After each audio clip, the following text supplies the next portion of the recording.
Hi friends, welcome back to our channel. ఎలా ఉన్నారు friends? అందరూ బాగున్నారండి. అందరికీ హ్యాపీ సండే.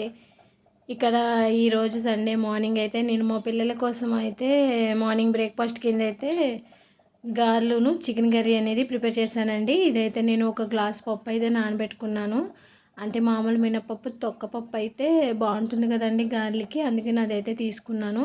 ఇక్కడ ఆల్రెడీ చికెన్ అయితే శుభ్రంగా క్లీన్ చేసేసుకొని చక్కగా ఉప్పు కారం అన్నీ పెట్టేసుకొని అయితే తర్వాత వెల్లుల్లిపాయ, జీలకర్ర, అల్లం అన్నీ కూడా నేను మిక్సీ పట్టేసానండి. దీంట్లోనైతే నేను టమాటా, ఉల్లిపాయ, మసాలా పేస్ట్ అన్నీ వేసేసి అయితే ఫ్రై చేసేసుకుంటున్నానండి. అంటే ఎర్లీ మార్నింగ్ బ్రేక్ఫాస్ట్ కదా ఫ్రెండ్స్, అందుకని నేనైతే చాలా స్పీడ్గా కుకింగ్ అనేది చేస్తున్నానండి. ఇక్కడ మనకి గారెలోకి చికెన్ కర్రీ అయితే ఖచ్చితంగా ఉండాలి.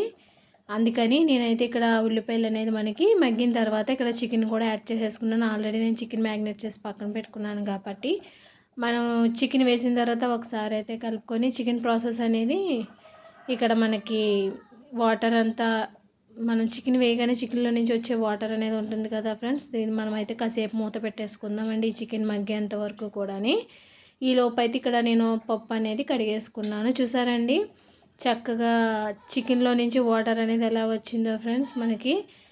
తర్వాత దీంట్లో నేను ఈ చికెన్లోను కారం, ధనియా పొడి, పసుపు అనేది ముందు వేయలేదండి, సాల్ట్ వేసాను కానీ అందుకని మళ్ళీ నేను పసుపు అనేది యాడ్ చేసుకుంటున్నాను. ఆల్రెడీ మనం చికెన్ మ్యాగ్నేట్ చేసుకున్నప్పుడు కారం అనేది వేసుకున్నాం కదా ఫ్రెండ్స్, అందుకని ఇక్కడ నేను కారం అనేది ఇంకో స్పూన్ వేసానండి. దాంట్లో ఒక స్పూన్ వేసానంటే మొత్తం నేను ఒక 2 స్పూన్ల దాకా అయితే కారం అయితే వేసానండి. కారం వేసిన తర్వాత ఒకసారి అయితే మొత్తం కర్రీ అంతా కూడా మసాలా కలిసేంత వరకు కలుపుకొని తర్వాత దీంట్లో గ్లాసున్నర అయితే వాటర్ అయితే వేసుకున్నానండి. ఇక్కడ వాటర్ వేసుకొని కొత్తిమీర అన్నీ కూడా నేను ముందే అన్నీ వేసేసానండి. ఇంక లాస్ట్లో ఏమి వేయాల్సిన అవసరం లేకుండా ముందుగానే వేసేసాను. ఈ కర్రీ ఉడికేలోపు మనం పప్పు అనేది కడిగేసుకొని ఇక్కడ చూసారండి పొట్టంతా తీసేసి పప్పుని ఇలా నీట్గా క్లీన్ చేసేసుకున్నాను.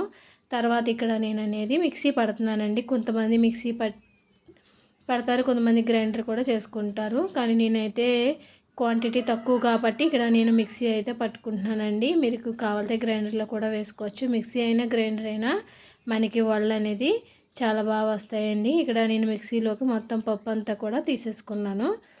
తర్వాత మనం మిక్సీ పట్టేసుకోవటమేనండి. దీంట్లో కొంచెం జీలకర్ర, కొంచెం సాల్ట్ వేసుకొని కలుపుకున్నానండి. చూసారండి పిండి మనకి ఇలా ఇలా అయితే సరిపోతుంది. కొంచెం వాటర్ ఏమి వేయలేదండి, నేనైతే మామూలుగానే మిక్సీ పట్టేశాను.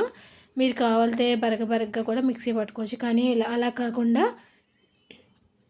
ఇలా చక్కగా మెత్తగా మిక్సీ పట్టుకుంటే పిల్లలకి బాగుంటుంది కదండి. అందుకని దీంట్లో ఉల్లిపాయ, పచ్చిమిర్చి, కరివేపాకు, కొత్తిమీర అన్నీ వేసుకొని వాళ్ళు వేసుకోవచ్చు, కానీ నేనైతే అలా వేయకుండా మామూలుగా ప్లెయిన్గా వేస్తున్నానండి. మీకు నేను ఎప్పుడు చెప్పేదే ఫ్రెండ్స్, మా పిల్లలు అయితే అస్సలకే తినరు. పచ్చిమిర్చి, ఉల్లిపాయ అలాంటివి ఏమన్నా వేస్తే గారెలు, వడలు అస్సలు తినరండి వాళ్ళు. అందుకనే నేను వాళ్ళ కోసమే దాన్ని ప్లెయిన్గానే వేస్తానండి పిల్లల కోసం. అయితే ఇక్కడ మనం గారెలు వేసేసుకున్న తర్వాత ఇవి కొంచెం గోల్డ్ బ్రౌన్ కలర్లో వచ్చేదాకా ఫ్రై చేసుకోవాలి. మీడియం సైజులో పెట్టుకొని హై ఫ్లేమ్లో అయితే మనకి కలర్ త్వరగా వచ్చేస్తుంది కదా, అందుకని అలా కాకుండా మీడియం సైజులో పెట్టుకొని ఇవి గారెలు అనేది మనం వేసుకోవాలి. ఈ సండే మాదైతే చక్కగా బ్రేక్ఫాస్ట్ కింద మార్నింగే చక్కగా చూసారండి గారెలు చాలా క్రిస్పీగా, చాలా టేస్టీగా, చాలా బాగా వచ్చినాయండి. చికెన్ కర్రీ, గారెలు. ఇలా చికెన్ కర్రీ, గారెలు ఇష్టం లేని వాళ్ళు అయితే ఎవరు ఉండరు, ఖచ్చితంగా అందరికీ ఇష్టమయ్యే ఉంటుంది ఫ్రెండ్స్. నేను చేసిన ఈ చికెన్ కర్రీ గ్రేవీ చూసారండి ఎంత బాగా వచ్చిందో, చాలా కర్రీ కూడా చాలా బాగా వచ్చిందండి. ఫైనలీ చికెన్ కర్రీ, గారెలు ఎలా ఉన్నాయో ఖచ్చితంగా కామెంట్ చేయండి, లైక్ చేయండి, షేర్ చేయండి. మన ఛానల్ని అయితే ఖచ్చితంగా సబ్స్క్రైబ్ చేసుకోండి. Okay friends, bye friends.